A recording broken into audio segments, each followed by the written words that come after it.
What's up, Colby Sharp, fifth grade teacher from Michigan. Welcome to my channel. Today we're going to be talking about the first 11 picture books that I read my fifth graders this year. Are you ready? Let's go. On the very first day of the school year, I read my students Veronica Miller Jameson and John Shu's This Is a School. This is one of my favorite picture books of 2022. You can see a big, huge stack of them up here. At the end of the year, I will give every single one of my students this book signed by every single teacher they've had at our building. I'm the fifth grade teacher, end of the year. So their kindergarten, first, third, we'll all sign it, write them a little note, and then their classmates will sign at the very last day of the school year with donuts and orange juice. It's going to be amazing. This is a beautiful book that sets the tone, sets the feel, gets us all ready for what is going to be an amazing year together and helps show us what's possible in a school. This is the book, folks. You need to read it. It's phenomenal. The second book that I read my fifth graders during the school year was All Our Neighbors.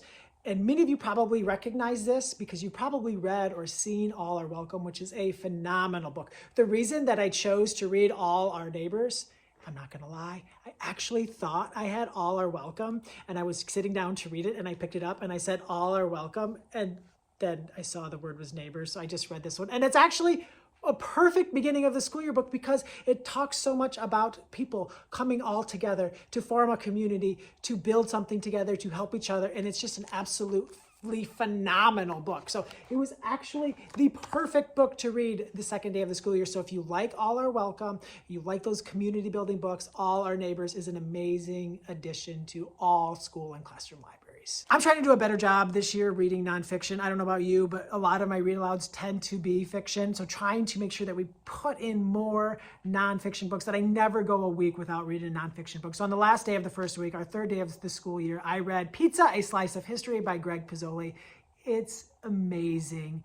It's phenomenal. The art in here is just so stinking much fun. And so many kids love pizza. And if you don't love pizza, that's something to talk about because that is few and far between, at least in my class and in the circles that I run in. I love this book. I learned a ton about pizza, my favorite food on the planet, and the kids loved it. And it was a great way for them to see that nonfiction is pretty stinking awesome. One of the best books written for any time of the school year is The Day You Begin by Jacqueline Woodson, Rafael Lopez, the story of this amazing girl, Angelina, going to the first day of school and hearing the stories of all of the amazing things that her friends did.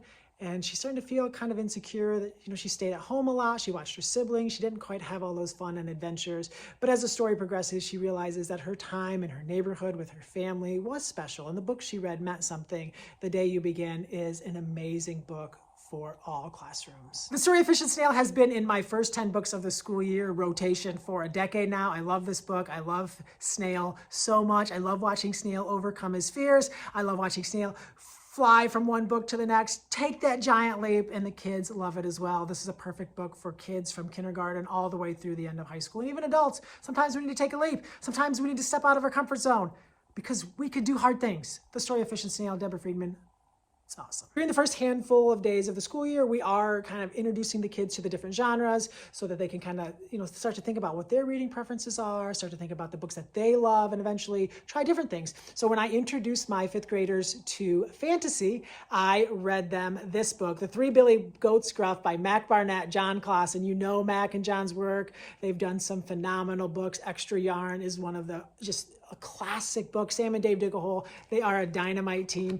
And this book is amazing. You get to do a troll voice. And I just was like showing my kids just how into reading I am. They've been kind of blown away by how into the voices their fifth grade teacher can be. I'm just having so much fun. And these books make my job just the best. The Three Billy Goats Gruff, Mac and John have created a book that's going to be so much fun to read aloud. Wait till you see the third goat. Wait until you see the third goat. Just let me know when you see the third goat. Leave a comment. Come back to this video, leave a comment. It's so much fun. When I introduced them to realistic fiction, I read You Amu by Oge Mora. I can't get enough of this book. And it's just, for me, just an opportunity for a lot of reasons I love this book. But the art in this book, the way that she cuts this paper and creates these collage pieces is just so breathtaking. We just take some time to just talk about what it must be like, just be fascinated and be in just awe of amazing creators. And then the story is super fun and it's amazing. Obviously, it's just a phenomenal book, but just such a celebration of brilliance in this book. I loved reading it to my kids, and I think that they really enjoyed the story. And the art, oh, the art. The Rabbit Listened by Corey Dorfeld. I like to say that this is the book that I read during the first couple of weeks of school for me, because it helps me to think about my role in this classroom and how I don't need to just always try to fix things or solve their problems, but I just need to be there for my kids for what they need. Taylor is building something, it comes crashing down, and all these creatures come and try to help Taylor, but you know, they want to do it kind of their own way, and it's not what Taylor needs. But then the rabbit listens, and like, I just want to be the rabbit. I just want to be the rabbit. That's all I want to be for my kids. A lot of things, but if I can be the rabbit for them, then I'm doing something good. Check out The Rabbit Listened. I'll probably be reading this book until the day that I die. I love it that much. When introducing my fifth graders to biography, I read my all-time favorite picture book, Biography Me Jane. I can't get enough of this book. It's just absolute brilliant. So many of them are familiar with Jane Goodall, and I can introduce them to how nerdy you can be about a page turn, because my all-time favorite nonfiction, probably my all-time favorite page turn in the history of children's literature, comes in this book.